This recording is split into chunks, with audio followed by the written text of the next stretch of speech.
Hello everybody, welcome back to Initial Solution. In this video, I will show you how to fix Facebook feed.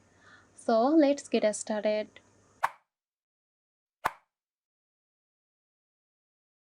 The first solution is to check your internet connection. If it's working, then you can try these steps. Pin the most recent picture to the home page. To do this, open Facebook, then click on the three horizontal lines in the upper right corner.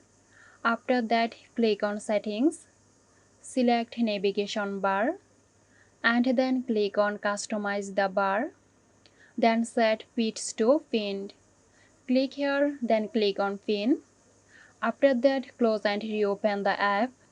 Now, clicking on Feeds, you can see the most recent post from the accounts, groups, pages you follow. Okay, now let's see the second solution. The second solution is to log out of your Facebook account and then log back in. Sometimes such bugs can occur in applications. Logging out and logging back in can help resolve these types of bugs. After logging in, you can check if the problem is solved or not. I hope one of these solutions fixed your problem.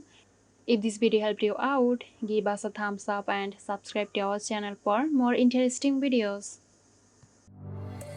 This video is sponsored by Zerosoft. Zerosoft offers graphic design, UI UX design, digital marketing and web development. Elevate your brand with Zerosoft today. For more details, check the description box.